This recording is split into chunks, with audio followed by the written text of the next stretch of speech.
Olá a todos e a todas, eu me chamo Maria Vitória, sou estudante do curso de Licenciatura em Química da Universidade do Estado da Bahia e o trabalho intitula-se Desenvolvimento de método para a captura de CO2 a partir de benzilaminas obtidas por aminação redutiva entre benzaldeído e diferentes aminos por microondas, orientado pela professora doutora Idália Helena Estevam. A captura de dióxido de carbono é um importante tema de pesquisa que propõe soluções para a redução de uma das causas do efeito estufa. O crescimento populacional e industrial tem contribuído cada vez mais para a geração de CO2, que se tornou danoso quanto ao excesso e não tem sido absorvido pela fotossíntese e outros processos naturais, intensificando cada vez mais o efeito estufa.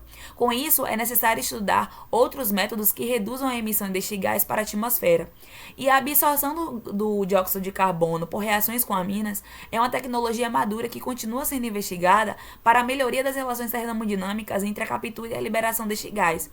Então, a aminação redutiva é um processo eficiente para a síntese de aminas e este método consiste na preparação de aminas com inserção de grupos alquílicos, a amônia, a amina primária ou secundária, através da reação de um aldeído ou cetona na presença de um agente redutor, como está representado na imagem. Muitos ensaios são produzidos a fim de obter métodos mais seguros e sustentáveis, e todo o trabalho a ser desenvolvido ele se enquadra aos princípios da química verde. O benzaldeído ele pode ser obtido de fontes renováveis, encontrado em grande teor no óleo essencial de amêndoas amargas, e as reações também são processadas por microondas, que apresenta como vantagens a redução do tempo de reação e a melhora do rendimento, assim como promoções de reações mais limpas se comparado ao aquecimento térmico convencional. Como metodologia, o trabalho se desenvolveu através da investigação sobre as condições reacionais e investigação espectroscópica dos produtos esperados da reação, através das plataformas do ChemIdral, periódicos da CAPES, o SkyFinder e o banco de dados espectrais para compostos orgânicos.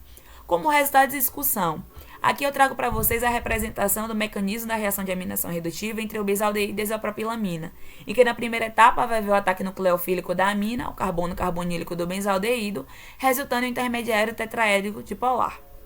Em seguida, esse intermediário ele sofre uma protonação e vai resultar no imínio que fica em equilíbrio com a imina.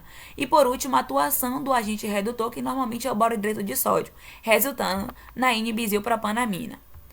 Sobre a análise das condições reacionais, cerca de 75% dos autores utilizam como agente redutor principal o borohidreto de sódio, por ele ser um reagente barato, verde e seguro de manuseio. Também 50% dos estudos apontam a reação de aminação redutiva sendo processada livre de solvente. Isso porque não é apenas do ponto de vista do interesse ecológico, mas em muitos casos fornece vantagens sintéticas consideráveis em termos de rendimento e seletividade. Muitos autores também apontam o uso da sílica de forma geral, seja funcionalizada como catalisador ou como suporte nesses reagentes. Algumas vantagens sobre o seu uso são as condições de reações neutras não aquosa, processamento simples da reação, isolamento de produtos puros, alto rendimento e tempo de reação curto. Com relação também à temperatura, cerca de 74% dos estudos processam a aminação redutiva em temperatura ambiente e com relação ao tempo, cerca de 64% é no tempo de 0 a 30 minutos.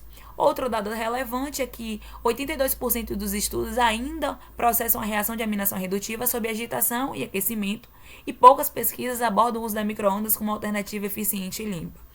Sobre a interpretação espectroscópica de ressonância magnética nuclear de hidrogênio de um dos produtos esperados da reação. Aqui está representado o espectro da N-benzilpropan-2-amina, que vai apresentar 5 absorções de hidrogênio.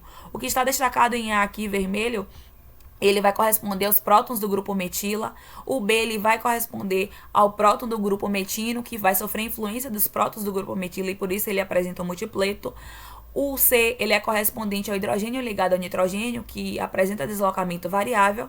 O D ele é relacionado a um próton do grupo metileno, que não sofre influência de nenhum próton vizinho. E está relacionado aos hidrogênios ligados ao anel aromático, que sofre grande influência do efeito anisotrópico. E por isso fica mais deslocado no espectro.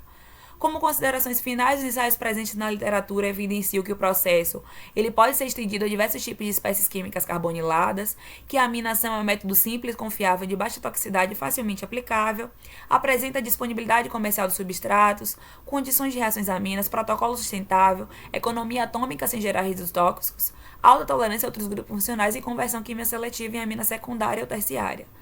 Meus agradecimentos à SBPC, à FAPESB e ao NEB. Aqui estão algumas referências utilizadas para a confecção da apresentação e aqui eu finalizo a apresentação.